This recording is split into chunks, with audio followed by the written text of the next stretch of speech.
Bienvenidos a Sin Filtro, este martes 17 de diciembre de 2019. Este día se termina una etapa, una temporada, un ciclo de este programa. Un espacio que sirvió para analizar la realidad nacional, con el apoyo de académicos, analistas, actores políticos, actores sociales, económicos, incluso hasta religiosos que aceptaron la invitación de venir a este espacio y analizar la realidad nacional. 2020 pinta como un buen año para nuevos proyectos, nuevos espacios para debatir, dialogar y encontrarnos. Pero lo que hoy nos atañe es revisar lo que fue y lo que es Sin Filtro. Y qué mejor que hacerlo con aquellos analistas titulares con los que comenzamos esta aventura. Por este lado, Estuardo Zapeta. ¿Qué tal, Estuardo? ¿Cómo estás? Buenas noches. Y por acá, Daniel Geri. ¿Qué tal, Daniel? Buenas noches, Ben. Ben. Chino. O chino, como te guste. Yo sí sé decir tu nombre, cosa que no puedes decir. Una aclaración. Espero que tengan el corte ese de cuando no se sabía mi nombre. Hacemos una aclaración. Philip Chicola no pudo estar hoy por compromisos previos y por eso no está aquí con nosotros, pero también le agradecemos a él porque es el un aporte burgués que hizo a este Porque es un segmento. burgués y está descansando, por eso nada más. Ya después le dirás eso. Te lo estoy diciendo ahora mismo, que es un burgués. Comenzamos entonces a hacer la revisión de este espacio, que nació allá por el 2015 en la ola de las manifestaciones en la Plaza Central. En aquel entonces, un periodista, su servidor, y también profesor universitario, ¿no? Ya una personalidad en radio, como era Estuardo, y Philip nos reuníamos para discutir los temas de nación. ¿Cómo fue esa experiencia y cómo llegaste acá a la televisión, Estuardo? Comencemos por acá. Bueno, yo venía de otro canal a propósito, ¿verdad? Así y a la televisión es parte de los medios audiovisuales más poderosos, ¿verdad? Aparte de las redes sociales, aparte de todo lo que nosotros hacemos, ¿verdad? Yo originalmente venía de ser columnista, fui 23 años columnista en un diario. Y luego empecé radio, en el radio llevo 20 años, más de 20 años, y ahora en televisión, que este sería mi 10º año, y ya en 2 canales. Y yo creo que la influencia que se tuvo en esto era 2015 a propósito, y fue la que nos unió, o sea, qué hacer independientemente que pensáramos diferentes. Creo que lo que teníamos en riesgo era mucho más grande y sigue siendo nuestra nación. Y la nación sigue estando en riesgo. ¿Y qué podíamos hacer nosotros desde nuestros pequeños espacios que pudiese multiplicarse, pudiese la gente escucharlos y pudiésemos compartir y pudiésemos debatir? Y no hay regla para estar de acuerdo con todo. De hecho, la lógica es que no estemos de acuerdo entre unos y otros. ¿Ya tenías una experiencia con esto de tener opiniones en contra, sí, mensajes que muchas veces sí, pues no estaban de acuerdo a lo que decías o defendías? ¿Eso ya lo habías experimentado como columnista? Sí, ya, mira, yo tengo 54 años de edad, yo principié periodismo cuando tenía 17, de hecho principié en televisión, en un ¿Y eso no es ilegal? ¿No es trabajo infantil, Zapeta? A los 17, de hecho la ley no había cambiado a propósito, principié en Aquí el Mundo, yo creo que muy pocos recordaremos qué era Aquí el Mundo. Una de las cualidades de la televisión es que hoy estás y mañana nadie te recuerda. O sea, esta es la cultura de lo efímero, como diría Vargas Llosa, ¿verdad? Que esto es la cultura del aquí y el ahora. Del aquí y el ahora, y el de mañana saber, ¿verdad? Entonces, mañana no vamos a existir, existimos hoy. Y la velocidad de los medios y la velocidad de la comunicación y la cantidad de información que todo el tiempo se está llevando hacia adelante es tal que vivimos, como diría McLuhan, ¿verdad? Bombardeados, vivimos masajeados de tanto medio. Y eso es lo que nuestra voz tiene que... Es ser una de esas que está dentro del número de esa polifonía que para nosotros creemos que es muy importante porque construye nación, construye república, construye también ciudadanía. Y ese es y sigue siendo nuestro objetivo. Y pues yo muy agradecido con todos los medios, no solo con Guatevisión y Prensa Libre, sino con todos los medios que han sido pocos en realidad, que me han abierto desde hace ya más de 30 años sus puertas para poder expresar lo que pienso. Creo que hay unas ventajas cuando no necesariamente se vive de esto, sino que se colabora porque se quiere hacerlo, por la pasión que significa por el ánimo que representa, por estar diciéndole siempre a la gente, vamos hacia adelante, que a veces las cosas son difíciles. En 2015 estábamos en una situación bien difícil, pero salimos hacia adelante, igual como estuvimos en el Serranazo, igual como lo estuvimos también en otras cuestiones como los acuerdos de paz, que ya venía, ¿verdad? Igual la transición, digamos, para quienes vimos la transición del 85, con Vinicio Cerezo y después la reacción de ese inicio de la nueva era democrática contra los medios. Pero algo sí tengo que decir, que generalmente aquí y en todo el mundo, el poder siempre ve a los medios como un enemigo. No lo va a ver como un aliado ni como una posibilidad. Siempre es un enemigo. Aquí en el primer mundo, en el tercero y en Marte y en Júpiter y creo que en todos lados. Es una característica. Es una característica y qué bueno, porque somos un contrapoder. Nosotros no somos cuarto poder, que fuéramos cuarto poder estaríamos alineados con nosotros tres, pero no lo estamos. Somos un contrapoder por definición y ese es el papel que nos toca jugar y lo vamos a jugar en la medida que haya lo principal, que es libertad, libertad. Eso es lo principal. A ver, pasemos por acá. Yo no conocía a Daniel en aquel entonces, no. Había escuchado, bueno, catedrático universitario, extranjero, una persona que tenía mucho conocimiento de la comunicación, de las ciencias políticas. ¿Cómo fue tu experiencia al entrar en la televisión? Ahora, ya en Twitter, sos amado y sos odiado por partes iguales. Amado, sobre todo. Ah, bueno, y creo que no te importa eso. Has podido. No, ser amado no me importa. Eso disfruto mucho. ¿Cómo fue esta experiencia de llegar acá y analizar todos estos momentos políticos? Yo creo que hay que verlo desde distintas perspectivas. Digamos, hay una perspectiva de país. Yo creo que nos tenemos que acordar, obviamente, Sin Filtro pertenece a una etapa. No es la etapa misma de las manifestaciones, porque Sin Filtro abre en noviembre, ya estaba electo Jimmy Morales, ya estábamos en pleno proceso de transición. Entonces hay que entender que Sin Filtro dura justo esta legislatura, básicamente, 2016, 2017, 2018 y 19. Esa es la vida de Sin Filtro. Entonces esta etapa ha sido una etapa muy ilusionante para el país, y nos tenemos que poner en esa situación en enero, febrero de 2015, ¿qué es lo que estábamos viendo hacia adelante?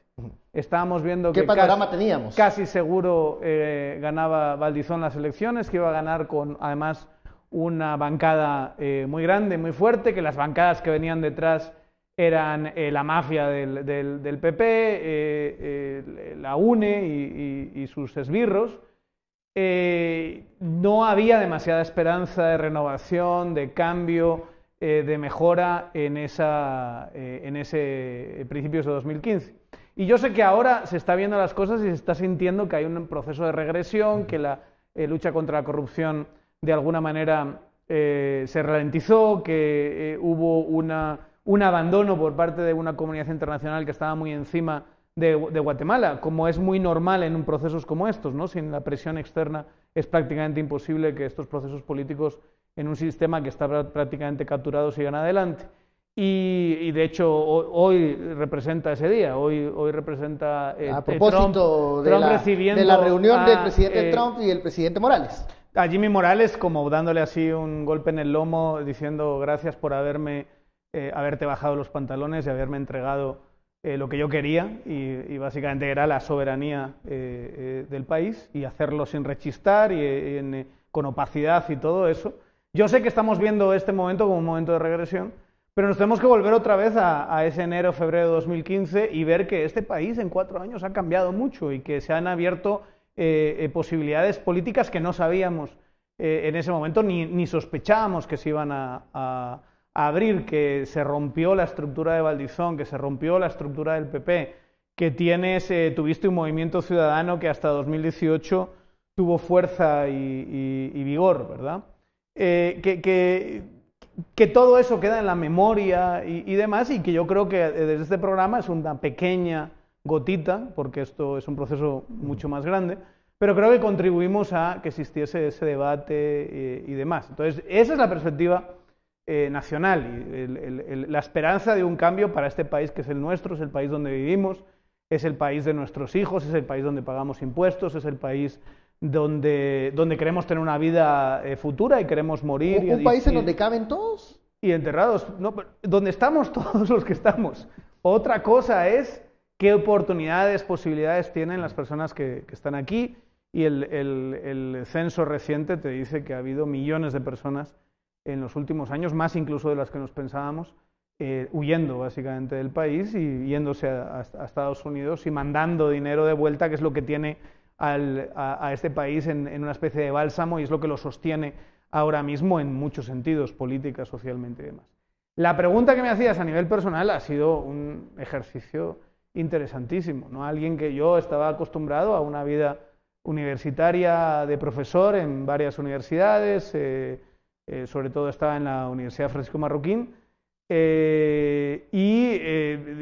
meterte en medio de este debate con todo lo que estaba en juego, poder tener un espacio que ha sido, yo creo que podemos hablar un poquito más de eso, pero ha sido un espacio fundamentalmente de libertad. Podemos ser críticos con algunas decisiones, sobre todo el último año, que se han tomado sobre el formato del programa o sobre cómo lo querían organizar, pero yo sí puedo decir que en este programa a mí nadie me dijo nunca qué decir ni nada parecido. Yo creo que ha sido un proceso de aprendizaje, de crecimiento, de perspectivas de futuro fantástico, maravilloso. Yo me lo he pasado francamente bien. ¿Crees que Guatemala debería seguir en la senda de fomentar este tipo de programas, de encuentros? Pues yo no diría Guatemala. Entre diferentes Pero opciones. Yo no diría Guatemala, digamos. Yo creo, primero, que es inevitable que hablemos. O sea, eso es inevitable. Yo creo que no tenemos un Estado que tenga ni siquiera la capacidad de ahogar espacios de discusión, aunque podemos hablar de ciertas censuras, que creo que es importante poner sobre la mesa en un programa como hoy. Pero me parece que eso es responsabilidad también de las personas y de las instituciones. Por ejemplo, Guatevisión. Seguramente no sea con nosotros, no lo sé. Digamos, yo en principio creo que me autodescarto. Yo creo que 4 años han estado muy bien. Si hay nuevos espacios, pues creo que Guatevisión, qué bueno que los desarrolle. Pero yo le diría, por ejemplo, a Guatevisión, no pierda este espacio, no pierda este horario, incluso. A las 10 de la noche no me pongan una telenovela de narcos. Pongan un programa que con otro formato, con otro nombre, con otros actores, haga lo mismo e intente, y mejor que lo que nosotros lo hemos hecho, intente analizar lo que está pasando en el país, ponga temas importantes a debate. Yo creo que eso es lo que tiene que hacer Guatevisión. Y a mí sí me parecería muy decepcionante que los que están al mando de esta nave no hagan eso, que yo tengo entendido que sí lo quieren hacer, no hagan eso cuando empiece en enero otra vez y se abra otra vez esta posibilidad. Y eso va lo mismo. Qué pena, y lo mencionaban antes, otro programa que está unido a este, y hay que decirlo, es el programa de las 10 p.m. Sí, el programa de Canal Antigua. Hace más o menos una temporada antes. No, ellos ya llevaban varios años, pero digamos, este programa, y todos éramos conscientes en ese momento, nacía como competencia de a las 10 p.m. y estuvimos durante... ¿Cuánto fueron? 2 años compitiendo, ¿no? Ojalá Canal Antigua abra un espacio de debate también. Ojalá, aunque eso hay poca esperanza, los canales de televisión abran espacios de debate verdaderamente independientes y verdaderamente practicar la discusión, digamos. Porque le hace falta a este país eso. O sea, no tenemos las mejores instituciones, no estamos en la mejor situación ahora mismo, ni muchísimo menos, y creo que hablarlo es el principio de todo cambio y toda reforma hacia adelante. Bueno, vamos a la primera pausa de la noche. También durante esta hora estaremos recordando algunos momentos, entrevistas que fueron, bueno, de protagonistas acá en Sin Filtro. Algunas generaron controversias, ustedes se recordarán. Pero bueno, seguiremos con esto durante esta hora. Vamos al corte.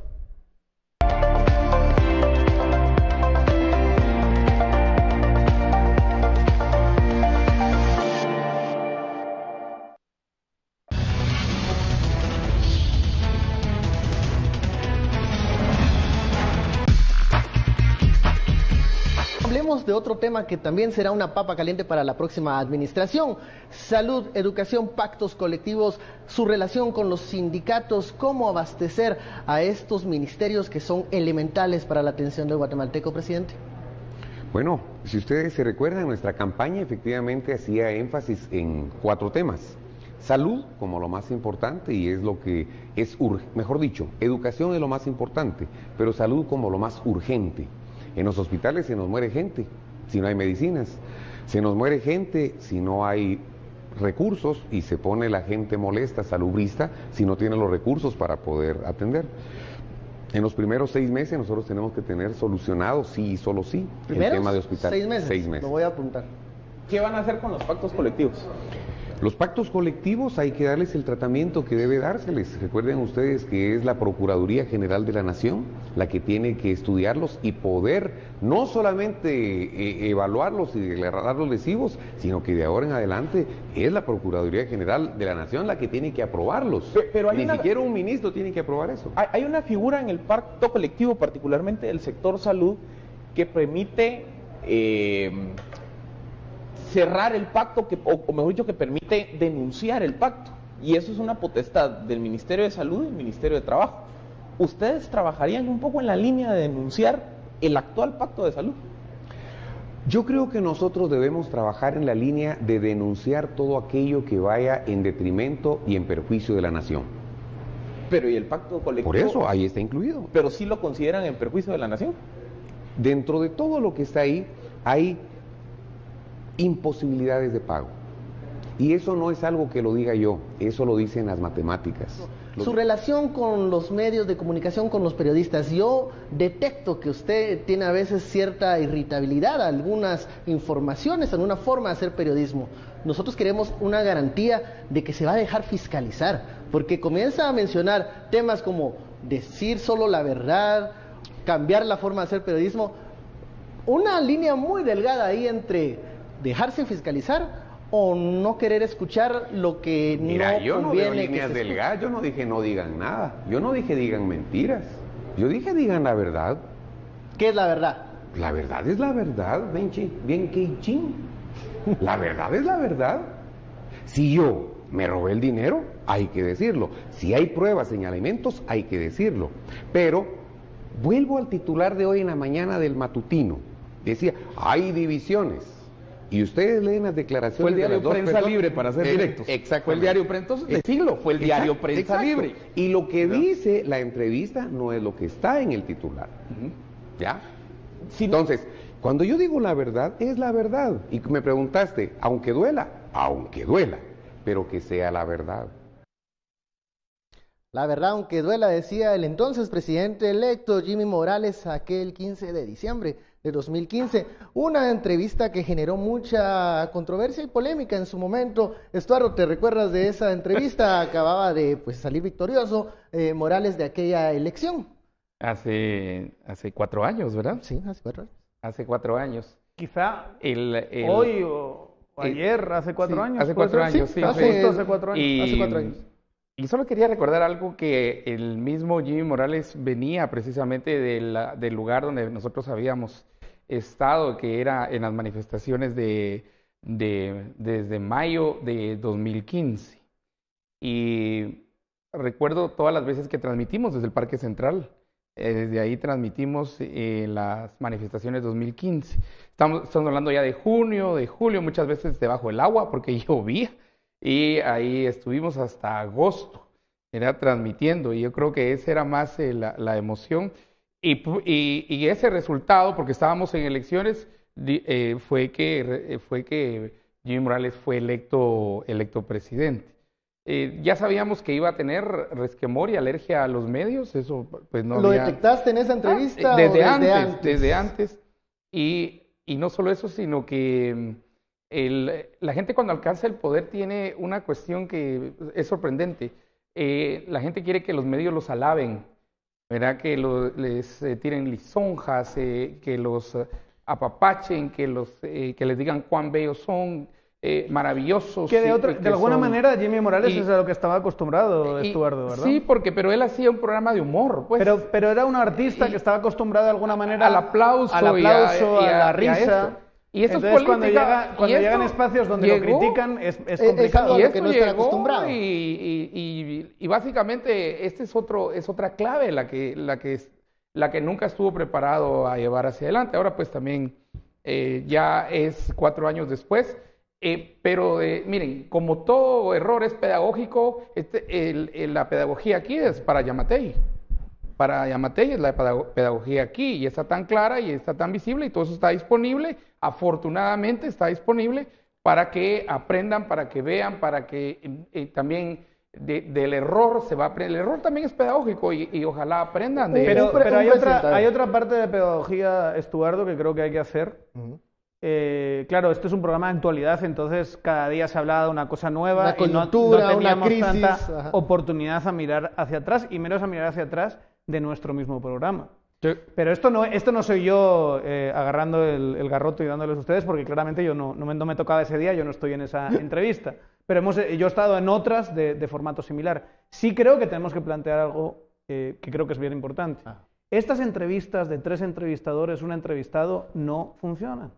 Da la sensación, es una sensación que se arrincona al entrevistado que a veces. tiene el público y que de hecho es el peor tipo de entrevista, porque un entrevistador lo que hace es seguir una secuencia de preguntas y es mucho más duro tener una entrevista 1 a 1 que tener una entrevista 3 a 1, 4 a 1, incluso 6 a 1 en otros y estos formatos horribles. Y el formato generalmente que se ha utilizado es, y lo miras en cualquier canal internacional, es 1 y pueden haber 4 entrevistados.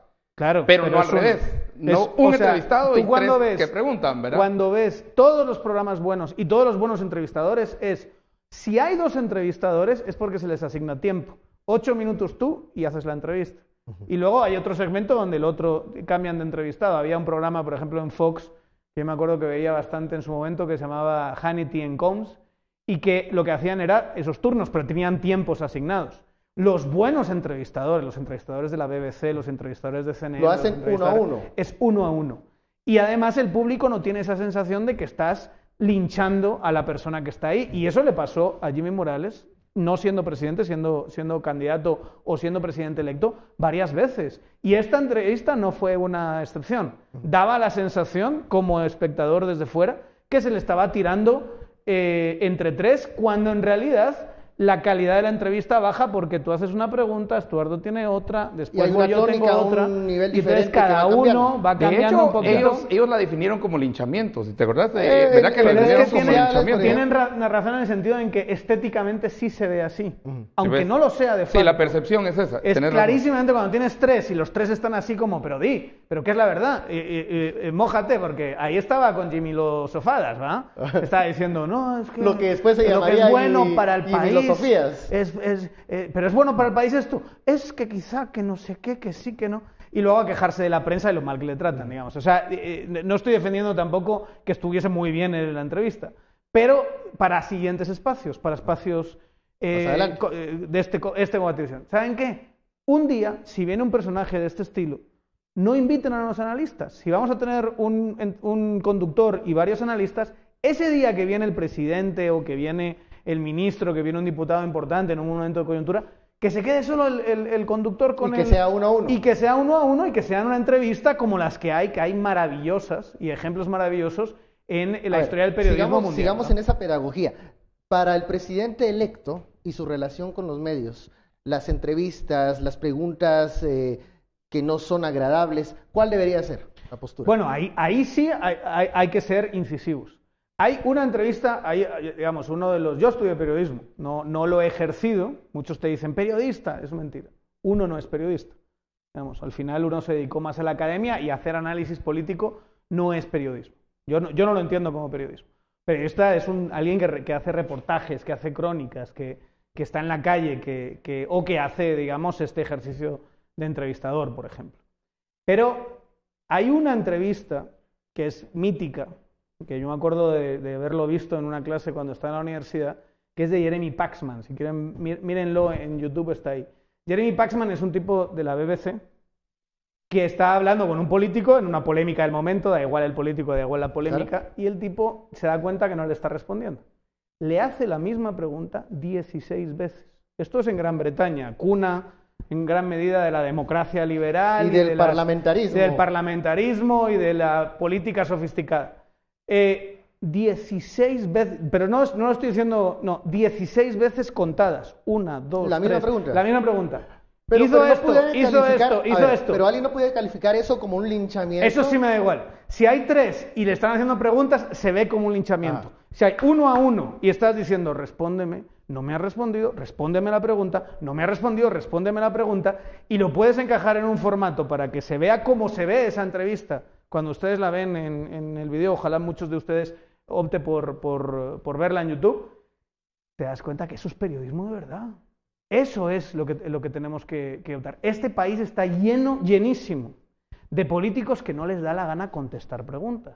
O que se desvían paran la en media atención. entrevista, que ya ha pasado en Sí, algunas que ocasiones. desvían la atención y que no lo hacen. Y si eres incisivo, eres un abusivo y eres un no sé qué, por favor, este país que está capturado por el crimen organizado, sus instituciones, no podemos estar con que, ay, es que le hizo la pregunta un poquito alto a la voz. Eso no es civilización. Civilización de verdad es hacer lo que hace Jeremy Paxman en esa entrevista y en otras tantas entrevistas, porque tenía muy famosamente ese estilo. Cada uno de los entrevistadores encuentra su estilo, pero ese tipo de cosas son las que hay que hacer, y después, cuando volvamos del corte, que ahora ya me está haciendo lo que me hace siempre, venga, así de que me decir, voy cállate, acercando y voy diciendo... pero es el ya. último programa y no me da la gana hacerte caso, a este programa, y eso es algo que perdió bastante este programa con eso, no venía ni uno solo. Ni un solo político, o sea, con algunas excepciones, pero es que no se atrevían a venir.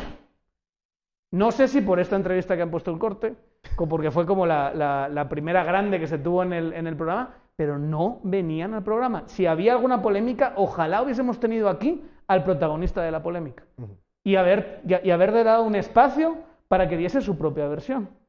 Pero No, preferían no aceptaban venir. a veces. Preferían no venir. Y siempre era...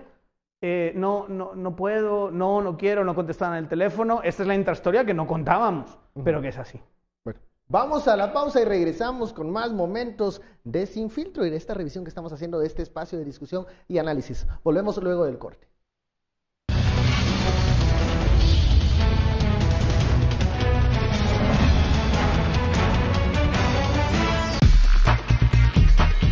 ¿Cuántos magistrados metió a la corte? Es que como eso, como que metió, usted habla esto como que fuera fútbol, es una irresponsabilidad, se está hablando, son 34 comisionados. Es un Hay gremio donde decanos. todos se conocen, dice usted. Claro, todos nos conocemos. Entonces, ¿cuántos de esos candidatos que usted apoyaba llegaron a la corte? Obvio, es que, No, créeme, son 34 votos. Son 34 votos. Yo le estoy preguntando Nuestra por el resultado agrupación final. gremial Su agrupación, usted, obtuvo ¿cuántos? cuatro Cuatro. posiciones. ¿Quiénes? 4 posiciones, los comisionados.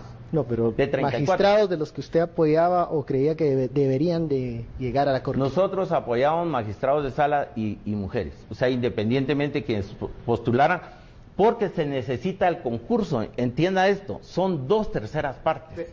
Entonces, los decanos tienen que tener preferencia. Muchas de los magistrados que llegaron dan clases en las universidades, por lo tanto tienen relaciones con los decanos. Sí. Déjeme solo una pregunta, pero sígame la línea, argumental. Usted es quien es. Se han dicho las cosas que se han dicho de usted. Eso está usted muy consciente de esto. ¿Qué le llevó, en algún momento cuando usted estaba haciendo lateralmente, sin nada que ver, asumamos su postura, sin nada que ver, estaba haciendo una compraventa con un magistrado que formaba parte de las comisiones de postulación donde usted estuvo combatiendo, como bien ha dicho, a los operadores del Partido Patriota? En ningún momento pensó, aunque no sea ilegal, no estoy haciendo la acusación ni la pregunta de si es ilegal, porque es una cosa que ahora mismo no importa, no pensó, esto se ve fatal, esto se ve francamente mal, que yo esté haciendo esto y encima un caso que se lió tanto y que tiene tantos entresijos y que hay que presentar 4 o 5 documentos aquí, en algún momento no dice, la mujer del César no solo tiene que ser honrada, sino parecerlo.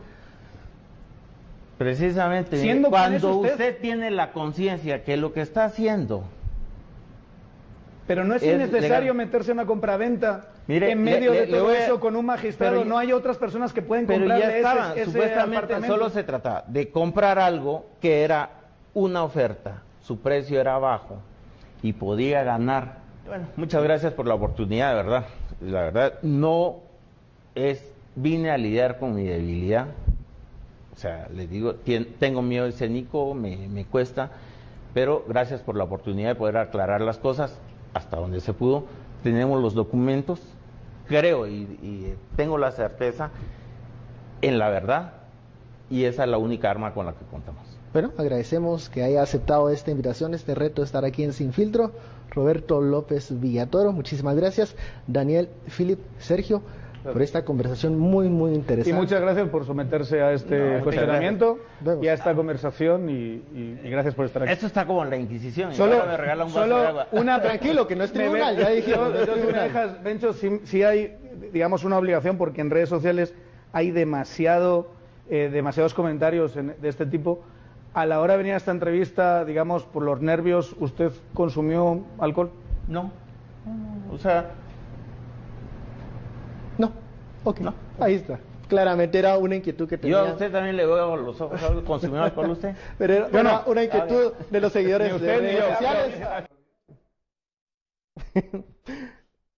Roberto López Villatoro, en una entrevista que si la vuelve a ver no sé qué pensará de ese cuestionamiento. Está que en la cárcel, hizo. Sí, en ese momento, sí, él se estaba defendiendo de las acusaciones. Ahora está en la cárcel. Caso comisiones paralelas. Daniel. Y seguimos en el mismo caso. Mirad las fechas que no tenemos magistrados ni magistrados de apelaciones. La pregunta, y yo se lo digo ahí en ese momento. Vaya que son malos los de Sin Filtro que han puesto ese segmento concretamente. Claro, sí. La pregunta... ¡Qué veneno! La pregunta venía porque todos los comentarios en redes sociales, te decían, este tipo está bolo, este tipo ha bebido, este tipo ta. Y la verdad es que sí, había bebido. Vino bolo. Es la realidad. O sea, eso es una verdad como una casa. El rey del tenis al programa Sin Filtro, a ese programa que fue espectacular, digamos, esa entrevista, fue rarísima, pero fue interesantísima. Habló de una forma muy sincera y directa, ¿eh? No, y además entiendes muchas cosas de ese personaje. Vino porque estaba nervioso, se había zampado un par de copas de vino y vino en el estado que todos ven en esa entrevista, la pueden encontrar en YouTube también, vino bolo, es la realidad. Después de eso, ya que lo han sacado, vamos a contar la historia. Después de eso, me dijo que yo era un traidor, básicamente. Pues sí, Daniel, se enojó. ¿Cómo me haces eso? Yo dije que... Porque entró diciendo, es que mira, he bebido un par de vinos y tal. Nos lo dijo al principio del programa. Claro, para agarrar un poco de... Me traicionaste y tal. Y dije, mira, mano, te tenía que decir porque para mí era ignorar en un programa que depende de un hashtag y que está intentando tener interacción en redes sociales, algo tan evidente como que estaba bolo.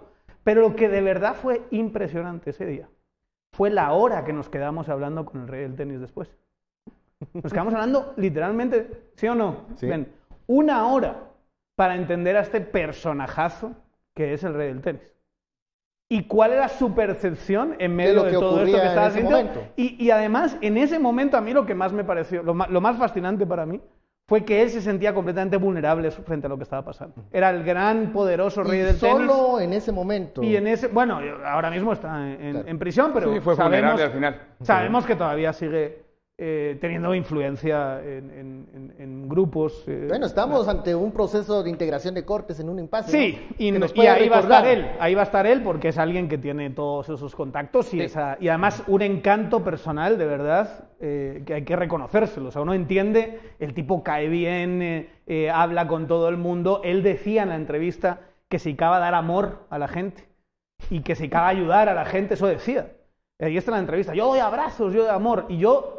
Entre todo lo caótico que fue la entrevista, yo entiendo que tenía razón en el sentido en que lo que hace el rey del tenis es, en distintas instancias que tienen que ver con el sistema de justicia, se convierte en un protector, se convierte en alguien que ayuda a gente y que después de años de ayudar, en muchos casos, sin esperar en ese momento nada a cambio, después acaba teniendo todos los contactos cuando aparecen las comisiones de postulación y demás. Un personaje como para escribir libros, series de televisión, películas sobre él. Y fue una entrevista, a mí esas son las cosas que me parecen un privilegio de haber estado aquí. Una entrevista, para mí, como experiencia personal, no sé cómo lo vio la gente, pero para mí increíble. Bueno, con anécdotas, ya lo decía Estuardo, es de otro programa, pero pareció una inolvidable. Sí, yo lo que tal vez no se ha dicho mucho es que quien está a la par de él es un abogado, pero es el hijo. Es el hijo, sí. Es el hijo quien está a la par. De hecho, él vino padre e hijo. El hijo ha seguido el camino del papá en términos de la abogacía y el notariado. Y el objetivo, entendí yo, de la entrevista ese día, no me tocaba venir a mí, no vine, era básicamente la influencia que se tenía en las comisiones de postulación. Y entender las redes que están alrededor. Las redes que están alrededor. Y que si miras 4 años después, en las elecciones que tenemos todavía, que no sabemos el Consejo de la Carrera Judicial, tenemos problemas con la tabla de gradación, tenemos problemas que no hay un reglamento para plazos no hay plazos, no son factibles de cumplir. En abril estaban hablando más rápido. Miren, qué bueno ver la historia, porque uno dice, de esta entrevista Rey de Tenis para hoy, en realidad muchas cosas no han cambiado. Creo que han empeorado. Creo que los reyes del tenis ahora son más discretos. Hay otros operadores, y pero tal vez que más están tratando de fuertes influir. Y más poderosos, ¿verdad? Y no voy a decir, nombres aquí, pero sería interesante ver ese control, la evolución, y que vieron que que era muy, como dirían los ingleses, flamboyant, ¿verdad? Que tenía que salir, tenía que verse. Y a él le gustaba que se supiera que le gustaba mostrarse. Mostrarse, y que él era el que tenía el control. Ahora no, ahora de nada van con traje de buzo debajo de agua, no se siente en qué momento, pero ya tienen arreglado muchísimo en las comisiones de postulación. Esas mafias de eso a las que se les preguntaba al Rey del Tenis. Mucho de eso porque los modelos no cambiaron, Estuardo. No cambiaron, no variaron. Salió a luz un caso igualito, como comisiones de postulación, decanos, de rectores. Las reformas no se dieron y por eso estamos en donde estamos. En el caso del caso comisiones de postulación 2014, el caso incluye una declaración de Valdizón. Claro. Que aporta al caso, que explica cómo lo estaban haciendo. Así. Imagínense eso. Ese es el sistema que yo creo que CICIG ayudó a desnudar y que aquí de alguna manera platicamos sobre lo que estaba pasando. Y que está pendiente de reestructurar, modificar, replantear, ¿no? Eso nunca vuelve lo mismo, ¿no? Pero sí estamos en un proceso que hay que ver a partir de 2020, pero que da la sensación de que es de regresión. Pero ya todos hemos hablado del elefante en la habitación, ya todos hemos dicho, mira, aquí hay un problema. Ya se ha hecho público, yo creo que esto ya no cambia en ese sentido. El elefante va creciendo, el problema es ¿qué haces con ese elefante? Y si los medios tradicionales cortan espacios, lo que va a pasar es que la gente se va a dar cuenta automáticamente, ¿no? Y eso va a salir por algún lado. Quizá no vayan a ser los medios donde van a estar. Entonces, porque si todos los medios actúan como Ángel González, pues obviamente hay un apoyo al régimen, básicamente. Pero la gente no es tonta y se da cuenta de que un medio hace eso, y por eso es tan importante, y ojalá, digamos, Guatevisión entiende esto, tiene que seguir defendiendo a muerte su credibilidad y no doblegarse ante absolutamente nada ni nadie. Ahora, han cambiado ciertas dinámicas de comunicación y también es bueno hablarlo en este espacio. Se habla de los medios tradicionales de comunicación, prensa escrita, radio, televisión, pero hay esto, ¿no? Que lo mencionaba mucho. Que nos lo están los medios nos lo están reclamando en alternativos. estos momentos, que pasamos, que uno de los problemas es que pasamos al tanto, pero es la forma de comunicación. Y es una forma que está teniendo mucha influencia entre la gente. Puede que en medios tradicionales no se transmita algo, pero ya en redes sociales se sabe. Para bueno y para malo, con las llamadas noticias que no están contrastadas, pero también mucha información se está difundiendo en redes sociales. Es un elemento positivo las redes sociales y esta forma de comunicación tan inmediata en estos momentos para transmitir información, Estuardo. Mira, todas las formas de comunicación son buenas. Todas las formas de comunicación que podamos tener. Lo fue desde el humo hasta Internet, y vamos a tener nuevas formas de comunicación. Posiblemente desarrollemos mucho más rápido y de manera más grande inteligencia artificial, y yo no sé si vamos a tener hasta comunicación telepática. Vamos a tener mejor comunicación. Pero la comunicación en sí es neutra. Lo que le agrega el factor humano es el que nosotros... Es como el agua es neutra, el agua no es ni buena ni mala, es como la use yo. Es como el cuchillo es neutro, yo lo pongo para cocinar o para matar a alguien, pues. Entonces, la neutralidad ética de las cosas creo que tenemos que entenderla. No son los medios, no es, el Twitter o el Facebook o Instagram o Wicked o Signal o lo que usted use, todas las fotos, no, es como usted agarre esto, le dé vuelta, lo utilice.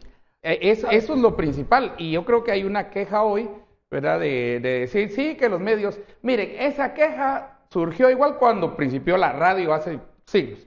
Cuando comenzó la imprenta. Cuando la imprenta también se quejó Roma, que la imprenta estaba haciendo que todos tuvieran acceso. Y de hecho, a propósito de la imprenta 1500, una de las, para mí, memorables entrevistas aquí fue precisamente a don Paco Pérez de Antón con Cisma Sangriento. Si recordás... Un tema religioso, pero con mucha actualidad. En un ensayo, ¿verdad?, acerca de lo sangriento que fue el nacimiento del protestantismo. ¿Fue el 31 de octubre? Sí, cabal, porque 31 de octubre era precisamente... La Reforma Protestante. La Reforma Protestante, era Lutero clava las 95 tesis en Wittenberg, ¿verdad? Y un acto revolucionario en aquel revolucionario momento. en ese entonces, y luego es uno de los panfletos que más se vende por la reproducción de la imprenta. Pero ese fue un acto de resistencia, y ese fue un acto que ese medio de comunicación es malo, porque ahora todos conocen el libro. Entonces, volviendo, en los medios, Volviendo Sin Filtro, porque esto de hablar de... Cuando estabas en el último programa de Sin Filtro, hablemos de Sin Filtro, hablar de la imprenta, pues está bien, pero quizá a lo mejor un programa más largo de radio. De la imprenta. Sobre la imprenta. Pero no es una nueva versión de la imprenta, ¿sí? Bueno, una nueva versión de la imprenta. Es que no sé qué tan revolucionario es ya, hay que decirlo. No, sí, ya no es como ya que... es un pasé. Ya. Sí. Y de hecho esto lo que ha venido es a poner en jaque a los medios mismos. A los medios en general, ¿no? Correcto. O sea, el negocio de medios está muy mal, en general en el mundo. El papel se está muriendo, tienes un problema, digamos, de consumo de televisión. Ahora, una televisión como esta, nacional, ¿con quién compite? Compite con el Netflix, compite con el Disney Channel, ¿cómo se llama eso de Disney ahora? ¿Dónde está? Disney Plus. Disney Plus, y compite con HBO no sé qué, y compite con 253 canales de compites por contenidos. De televisión. Hay muchos y compites, digamos, esto no ha pasado tanto en Guatemala, pero en el caso de países donde ya va avanzado este proceso, tienes unas audiencias tremendas con podcast, por ejemplo. Hay podcasts que se escuchan más incluso que muchos programas de televisión de los grandes canales.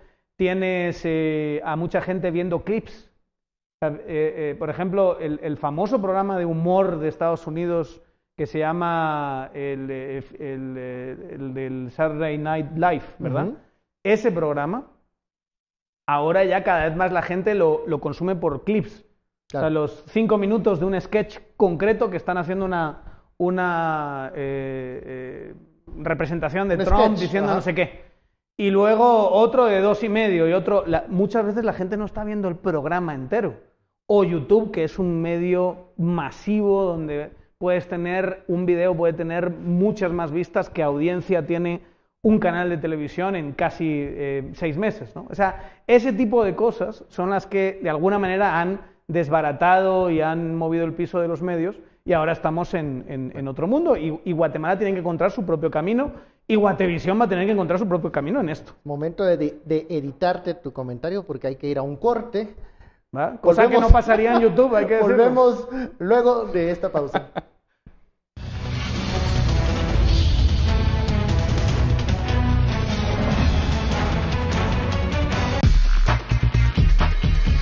¿Estaría usted interesada en estar en la administración pública una vez cumpla su periodo? ¿Buscaría más adelante regresar a la fiscalía? ¿Cómo se ve usted, dado que en el 2018 terminaría su mandato?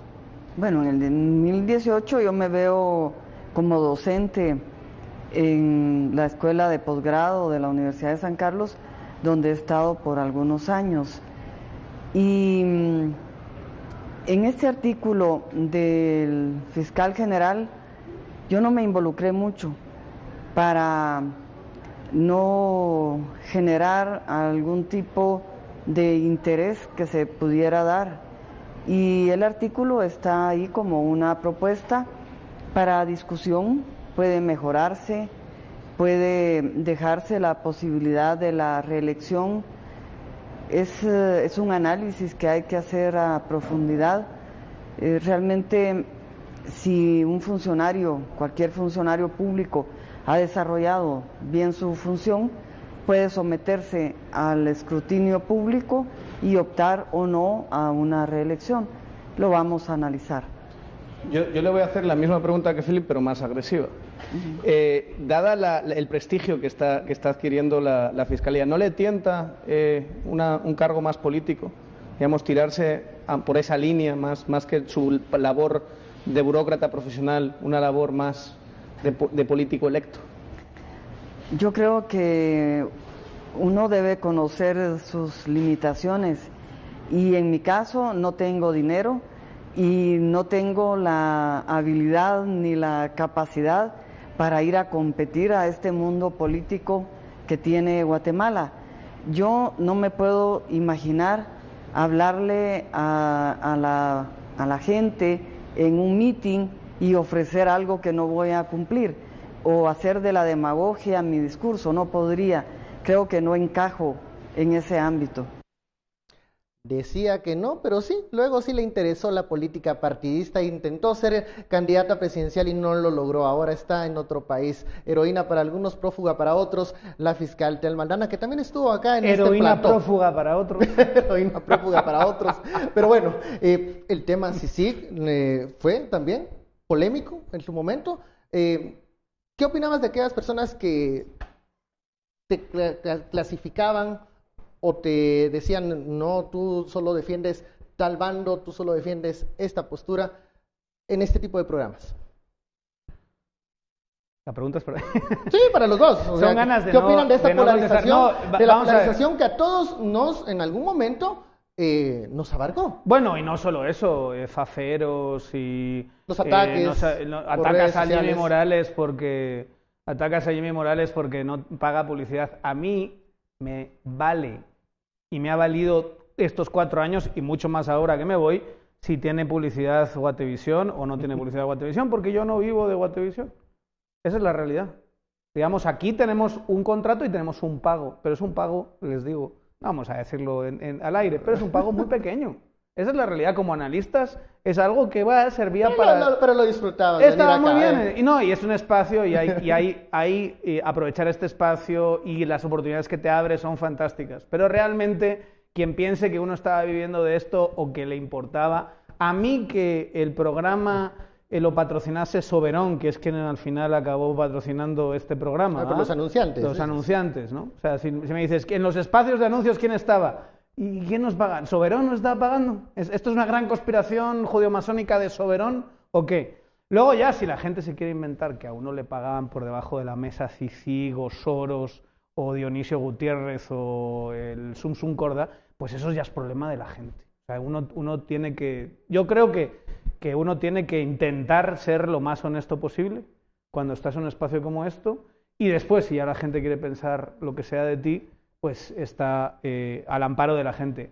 Yo lo que te diría es que me parece que sobre todo el tema Cicig, que fue el tema que los 4 años sirvió como un gran eje de discusión pública y que por los tanto, casos que se estaban estuvo publicando una y otra vez en este programa.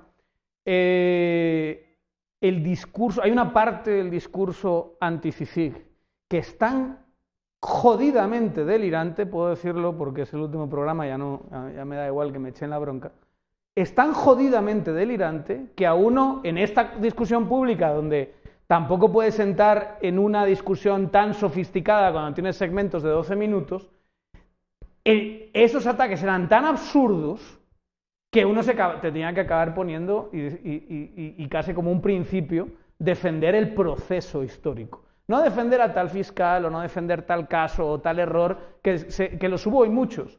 Pero eso de que esto era una gran conspiración contra el pobre Jimmy Morales que estaba... Eso sí que lo venda su abuela. Y si le puede molestar eso a alguien, que le moleste. Sinceramente, no estamos aquí, no hemos venido al mundo para caerle bien a todo el mundo. ¿Verdad, aquí está Estuardo? La prueba de que yo te dejaba hablar. Estuardo sabe. Bueno, Estuardo, ¿cómo llevabas la polarización y todo este ambiente crispado? Vos, Daniel, de conspiraciones. ¿qué tenés en esa taza? Decirle al público qué tenés en esa taza, que no va a ser lo mismo el rey del tenis. El rey del tenis. Te voy a decir una cosa, no hablemos de esos temas, Estuardo, vamos que seguro que pueden poner ahí un corte. Vamos a obviar ese tema, porque ya no que esa sí va a estar bien. Búsquelo por internet. Todo el mundo sabe a qué me estoy refiriendo. Allá debe estar. Estuardo, ¿cómo llevaste todo este ambiente? No, mira, ya, digamos, ya tantos años en los medios uno uno La polarización y entiende las que la etiquetas. polarización es parte de... Cuando la derecha te ataca y la izquierda te ataca, algo estás haciendo bien. Y muy bien. Entonces, recuerdo hace muchos años trabajaba en un telenoticiero, ya dije cuál, cuando principié a trabajar llegando a la mayoría de edad casi, pasaban ametrallando el lugar donde trabajábamos. Eran tiempos bien difíciles. tiempos recios, diría. Ahora que te don mandan Mario sí, Vargas. que Favero, que sos no sé qué, indijo en la gran... O sea, mira, una vez no se pongan a tirar balas y no se pongan digamos, a hacer actos violentos. ¿Es la música de la libre expresión? No, si la democracia, eso lo dijo Vinicio. No, es parte de, pero viene también con la descripción de lo que hacemos. Viene también con gente que a quien le vamos a caer mal y gente que le vamos a caer bien. Obviamente, por lo menos en mi caso, a mí lo que más me reclaman es por qué no soy aquí como soy en la radio en la mañana. Son dos formatos diferentes, totalmente diferentes. En la radio es un formato, es mío, es más libre, ¿verdad? Y pues al final ese es mi negocio. Y yo, ahí estoy. Pero aquí no. Y yo creo que independientemente, aunque lo hiciéramos voluntariamente, aunque esto lo hiciéramos a honorem, aunque no fuese, digamos, nada lo que nos pagasen, tendríamos que hacerlo siempre con la responsabilidad que lo hicimos, con la libertad que nos permitieron siempre aquí. Nunca nos dijeron, digan esto, digan aquello, no digan lo otro. Métanse con Jimmy, que no nos está pagando pauta. ¿Eso no pasó? Pero, digamos, porque miren, una cosa es la realidad, otra cosa es la percepción, y aquí vence la percepción. Y en la mente de las personas está la percepción. Y si alguien quiere creer que el mundo es cuadrado, va a creer que el mundo es cuadrado y el mundo es cuadrado y no hay forma que lo saques aunque le muestres toda la evidencia que no es cuadrado, se va a quedar con que el mundo es cuadrado. Un milenio, mucho tiempo se creyó que el mundo era cuadrado y hay personas que todavía creen que el mundo es cuadrado. Entonces, pero cuando vienen esos ataques, yo creo que ahí tiene que ver mucho también la madurez de uno para aceptarlos, recibirlos, que tener el tiempo para sentarse ahora con la velocidad de los medios masivos y las redes sociales, tener el tiempo para sentarse y leer cada cosa.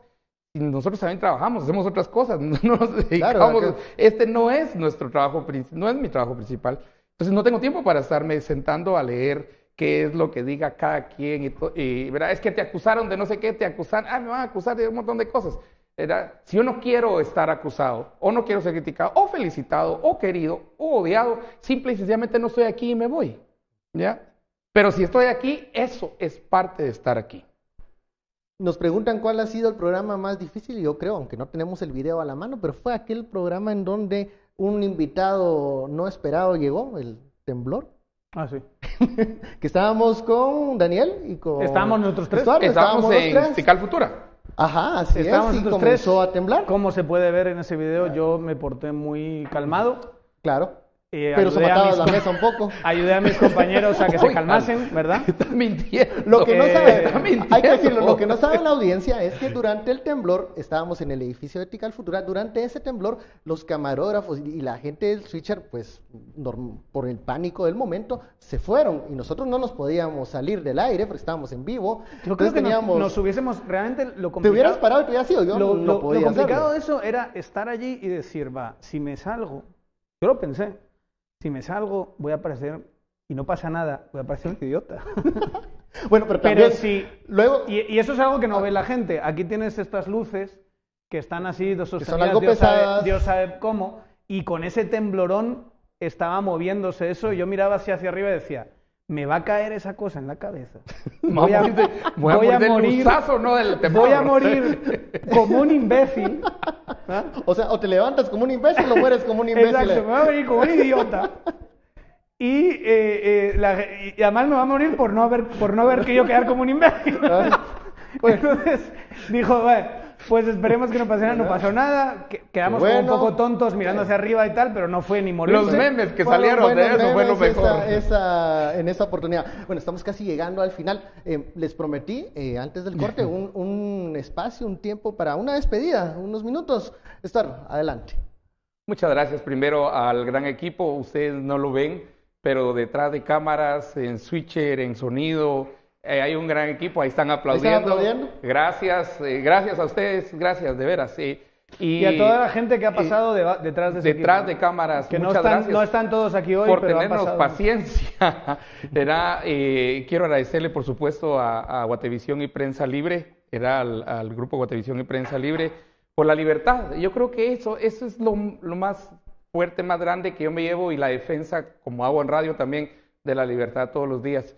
Y a los televidentes, a los magníficos televidentes que nos han soportado, unos y otros han aprendido. Grupos completos de universidad nos miraban como, no solo como tarea, sino también como forma de aprendizaje. Para lo bueno y para lo malo. Y yo te quiero agradecer a vos, fíjate, agradecer a Benke, porque yo creo que es importante todo este tiempo que compartimos, altas y bajas. Este programa lo llevamos a segundo lugar en Guatemala, y ahí por ese nivel sigue hasta hoy. Será el segundo programa más visto en Guatemala, y ese es un trabajo que hablabas de otro programa en otro canal. También fui fundador de ese programa. ¿Estuviste? Ahí estuve en la fundación de ese programa, que también elevó bastante. Y feliz, yo muy feliz a seguir, y nuevos proyectos, nueva vida, viene el 2020, y miren, es solo para arriba y espacio, ¿verdad? Entonces a volar, y a volar fuerte, a volar duro, era más lejos, a buen beyond, más allá, más lejos, más fuerte y con mayor fuerza. Y yo siempre digo que, dos cosas que digo, que mi nombre es Zorro Zapeta y mi profesión, Guatemala. Por favor, bueno, una despedida corta, por favor. Yo quiero, está muy mal que me hagas una despedida corta. Yo quiero agradecer aunque nunca me haces caso, pero a Ben, yo quiero agradecer a Zapeta, quiero agradecer a Chicola, que no está aquí hoy con nosotros, pero que es uno de los grandes de este programa. Haroldo Sánchez, muy importante, se fue, pero nos dio un apoyo durante 3 años, de los 4, muy importante, Haroldo. Y a Guatevisión, agradecerles el espacio, la libertad. Nos tuvieron que aguantar, sabemos que tuvieron que aguantar muchas presiones. Este último año ha sido un año un poco, que yo me voy con una sensación un poco ambivalente, ¿no? Gracias por el espacio, pero al mismo tiempo el programa, por algunas decisiones, se fue deshinchando precisamente porque había ciertas presiones sobre cómo era este programa.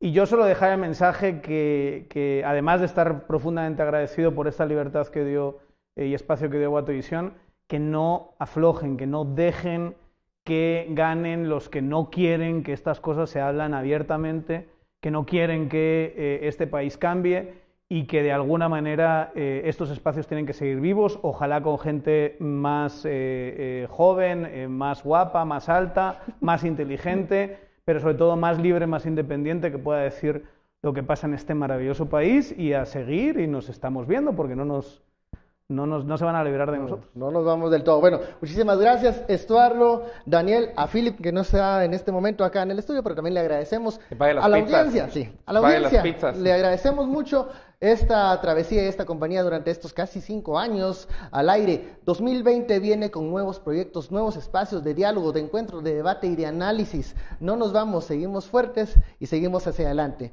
Muchas gracias.